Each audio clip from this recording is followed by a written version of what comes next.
Hey YouTube, quick demo, and it will be a quick demo. This is tuned to drop D, and I can't play in drop D.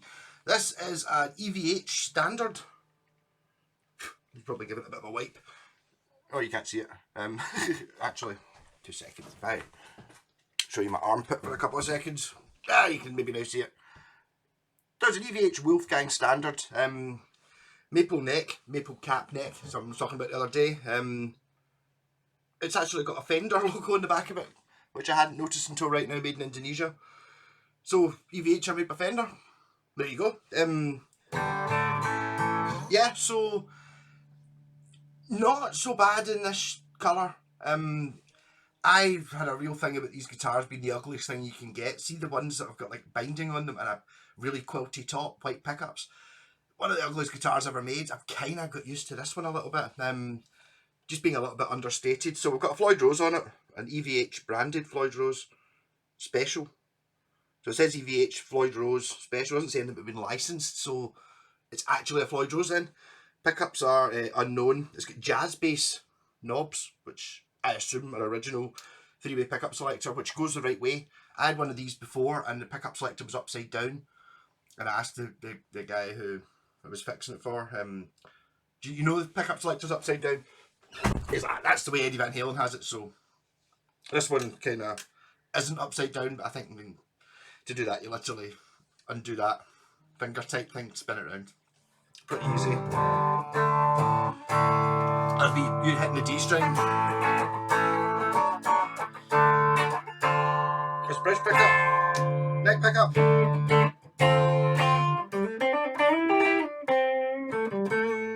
Both of them.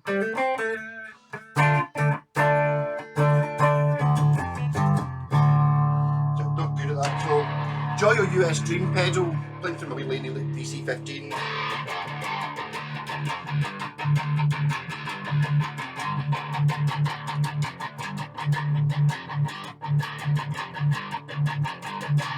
I'm going to jam over that, I think.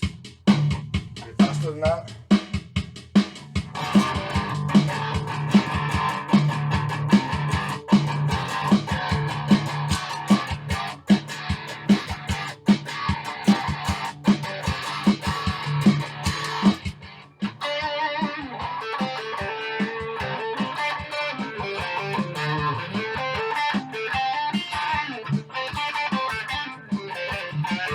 Neck.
That drop D's really doing my head in.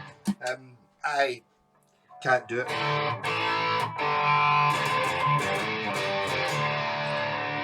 Apart from playing riffs that are in open D.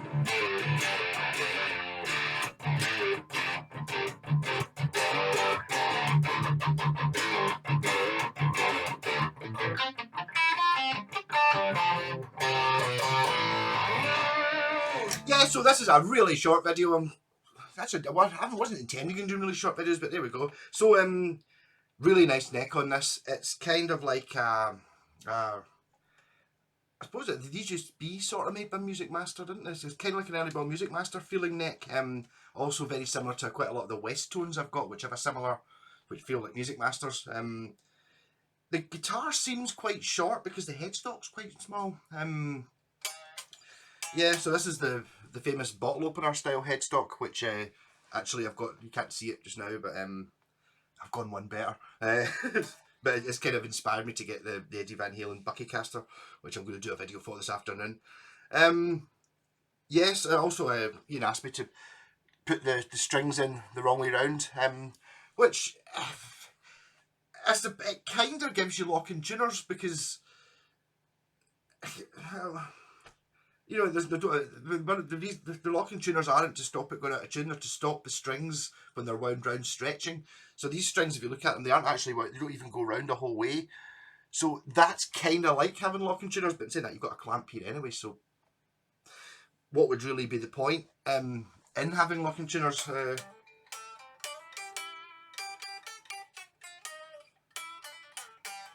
But I mean, these seem to be fantastic guitars, and from what I gather, they're not expensive.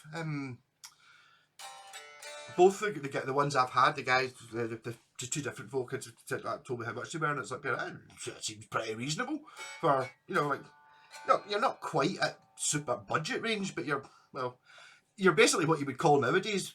It's a budget price for these things. For me, like a budget guitar would be sort of 150 quid, and a sort of mid-range would be sort of, I don't know, 300 quid, whereas I think actually a mid-range these days is 800 quid. So it kind of, if mid-range is sort of 700-800 quid, then this is a budget one, put it that way. But if you're a Van Halen fan, then this might, I don't think you need to be, but I mean, it does the job. I'm not sure. See, looking at it then, I kind of get used to the shape, and I thought I quite liked it. Now I'm looking at it just now and just going, not anything to do with ergonomics, just purely what it looks like. I'm shallow that way. Give me a guitar that I think I like the look of, something like that, and I'll go, oh, here we go. Even if it's maybe not as good a guitar as one that looks like this. Do you know what I mean? It's like just because I don't know. I also feel a bit of a fraud with the Van Halen thing because I can't really play any Van Halen. I can do that wee intro riff to the sort of, that's kind of it.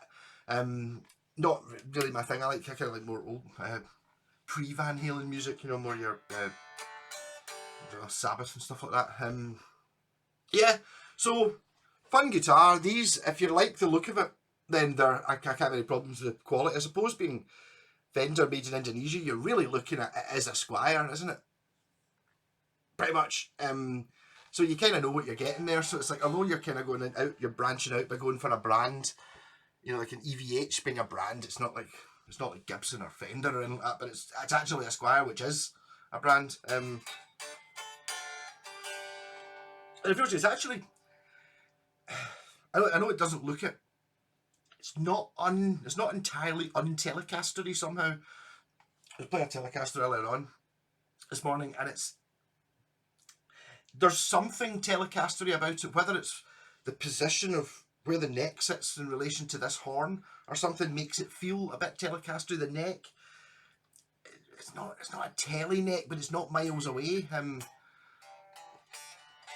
It's for some reason it's got that sort of, maybe it's the really straight neck. There's something about it that makes it feel like it's like a workhorse guitar is what it feels like.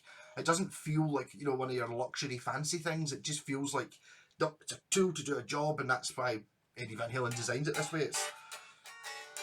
You could have done a little bit to make it look prettier, I think, but I'm going to stop slagging it off. But it's actually quite a nice guitar. Rock on.